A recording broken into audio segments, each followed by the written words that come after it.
Death and fear in the seventh seal. The seventh seal follows a knight Block and his squire Johns as they return from the Crusades to their home that is stricken by the Black Plague.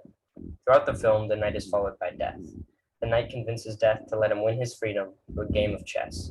In between chess sessions, he looks for answers from God and Satan because he is unsure of why his life has been so meaningless. The Crusades have been soul-crushing. His home is in ruins. The squire holds the same despair, but he does not seek answers. Together, they encounter a traveling troupe of actors, monks, flagellate themselves, adulterers, rapists, witches, and thieves, as they carry on with their hopeless journey to death. First, we must define death. There are three distinct ideas of true death: cardiopulmonary death, or the death of the body, which is when your heart and lungs stop working and no blood is circulating through your body. This is a doctor's definition of death. Then there's neurological death, which is the death of the mind or the stoppage of brain function. And finally, there's information death, the loss of information or memory stored in the brain. To begin, I don't believe that people have souls or that there is a place after death, but I do believe in legacy. Once someone dies, the only thing left of them is their impact on people. Legally, in the United States, dead people cannot own anything, but they can have their name on a building or a piece of art or a charity. Now, these things are usually what billionaires use to cement their legacy, but for most people, it is the interaction they have with other people.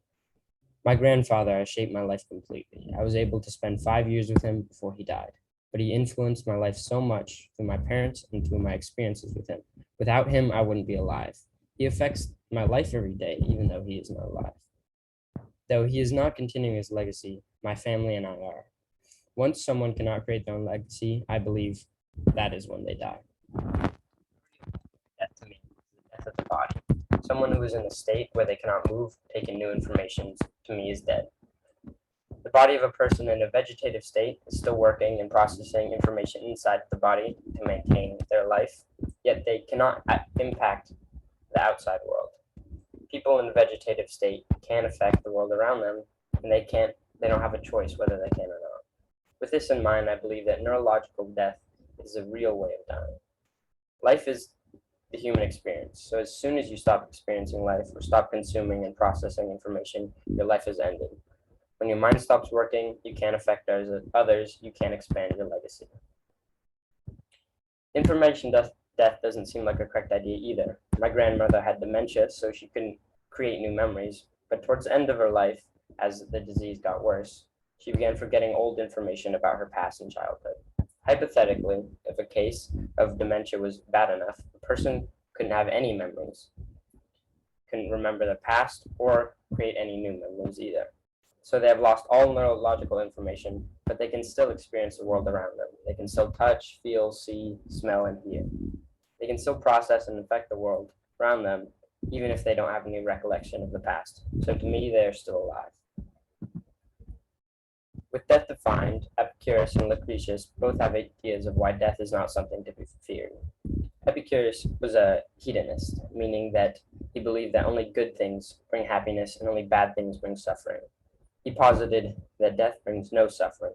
Once you're dead, it has no effect on your life or sense of happiness. So death can't be bad if there's no suffering for you. He continued on to say that death shouldn't be something that you are afraid of. You won't know you're dead, so why should you worry? Lucretius had a theory that existing in the past and existing in the future are the same thing. If you don't worry about not existing in the past, why should you worry about existing in the future? This logical theory also proves that death should not be feared. They both conclude that death is nothing to be afraid of because it doesn't affect your life, and they both agree with each other. Now, to analyze the seventh seal with these definitions and understanding in mind, the knight Block tries to buy more time from death. In his eyes, he must find a reason for life. His crusades have been for nothing, and he returns to suffering. He responds to death with despair. He can't believe this is it for him. There has to be more. He first turns to God in the church, begging for some answers or some sort of sign, some reason for his life to be over. But he has no response, and death discovers his chess strategy. Knowing he is beaten in chess match, he still continues on his journey, even though he knows for certain he's going to die. In the village, he witnesses a procession of flagellating monks who blame the townsfolk for the plague and their carelessness in the face of death. The monks believe that themselves are to blame for suffering, and they must make themselves suffer to bring back happiness. He is impressed with this showing and continues on, choosing not to make himself suffer as the purpose in life.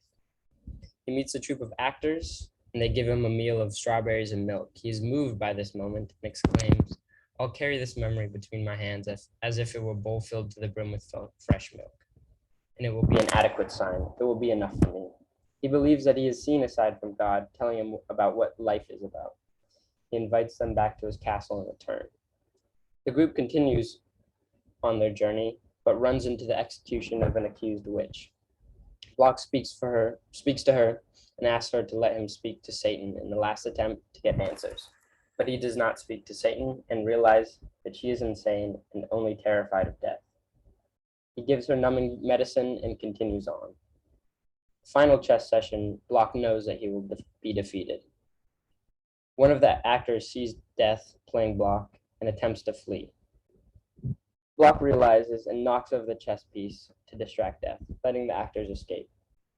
As Death defeats him, it asks him if he has completed his meaningful deed, and Block replies yes. At the end of the movie, Block allows himself to be taken by Death. He has saved the family that had given him the meaning of life, and he sacrificed himself for the happiness of others. Now, John the Squire doesn't care about death, but he doesn't act in a positive manner. He takes the pessimistic route. He knows he will die, and there's nothing he can do about it. But he also won't try and be happy. He moves through life angry and sad because he sees no positives to life. He has suffered through war only to return to his country and see the death of innocents. He is angered when the man who convinced him to go on the Crusades turns out to be a rapist and a thief.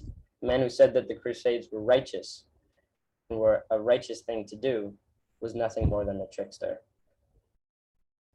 He tells the blacksmith to forget about his wife when she runs away with an actor, tells him to turn his back and forget about her.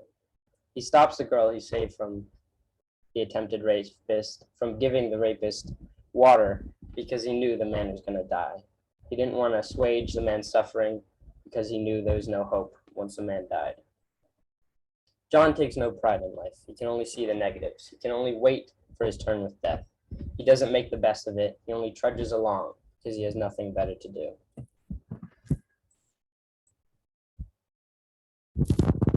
I believe Epicurus and Lucretius would have approved of Block because he has no direct fear of death. He only fears the meaninglessness of life.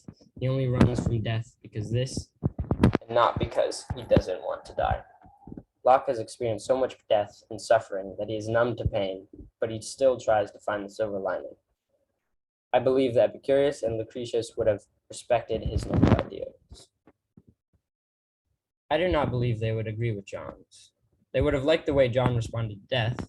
They believe that death is not something to be feared, but they would have disagreed with me because they believe it's not something to wallow in either. They all agree that death won't affect your life, but if all you think about is death, then it is affecting your life. Johns may not be afraid of death, but he still allows it to dictate his life. Okay. My goal in life is to help others and find happiness. I follow these goals without a fear of death because I agree with Epicurus and Lucretius that death is not something to be afraid of. To quote Ricky Gervais, the best thing about being dead is that you don't know about it. It's like being stupid. It's only painful for others. But it's not something I seek because it does affect others, which defeats my goals of helping people. Death can be meaningless, but life is meaningful. I believe that death is an objectively selfish thing. You don't have to suffer anymore if you die and you leave your loved ones to suffer without you. Death is not something to seek or to fear. It is something to live in spite of. This aligns me with Block's ideals. He does not suffer from fear or unconcern with life. He looks for the silver lining and sacrifices himself for the happiness of others, which in turn creates happiness for himself. Thank you so much.